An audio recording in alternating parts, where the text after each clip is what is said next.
इस तरह से कोई बोल रहा था। मुझे समझ नहीं आ रही थी कि वो क्या बोल रहा है। मैं हेलो हेलो कर रहा हूँ और फिर मैंने फ़ोन बंद कर दिया। थोड़ी देर के बाद मेरा फ़ोन बजा और मैंने फ़ोन उठाया तो उस कस्टमर सर्विस के बंदे ने, जिससे मेरी बात हो रही थी, उसने मुझे कॉल बैक की थी। तो मैंने कहा कि मैं हेलो हेलो कर रहा था, लेकिन शायद आपको मेरी आवाज़ नहीं आ रही थी और फिर आपने फ़ोन बंद कर दिया, इसलिए मैंने आपको दोबारा कॉल की। तो मैंने कहा कि हाँ, शायद कोई डिस्ट्रैक्शंस थी बीच में।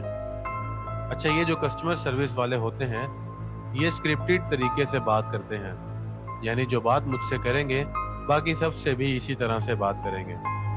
तो मैंने उससे पूछा, क्या तुम्हें ये भी आवाज़ आई थी? तो उसने कहा कि हाँ, मुझे भी आई थी। तो उसने कहा कि यहाँ पर किसी थर्ड पर्सन की आवाज़ नहीं चाहिए, क्योंकि हम बहुत ही सिक्योर लाइन में बात कर रहे हैं, जो कि सिर्फ आपकी और हमारी बात होती है, क्योंकि थर्ड पर्सन बीच में नहीं आ सकता।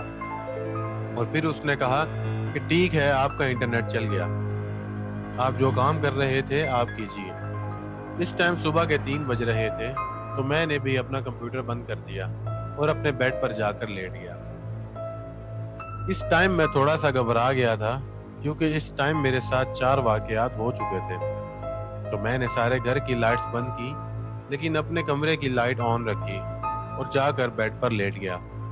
हालांकि मेरी एज 50 प्लस है, लेकिन इस चौथे वाकये के बाद मैं घबरा गया था।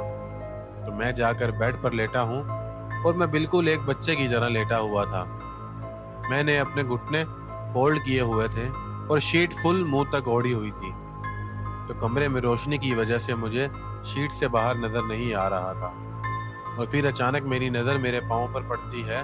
तो पहले तो मुझे कुछ उंगलियां नजर आईं, पहले बीच की उंगली, फिर साइड की उंगली और फिर अंगूठा।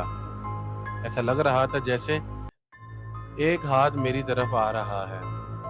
बेड के नीचे से बिल्कुल कोने से एक हाथ ऊपर आ रहा है और मेरे पाँव की तरफ आ रहा है। ये देखकर मैं चिल्लाकर उठ गया, अपने ऊपर डाली हुई शीट एक तरफ फेंकी और ना चाहते हुए भी नीचे देखने लगा कि क्या कोई बेड के नीचे है।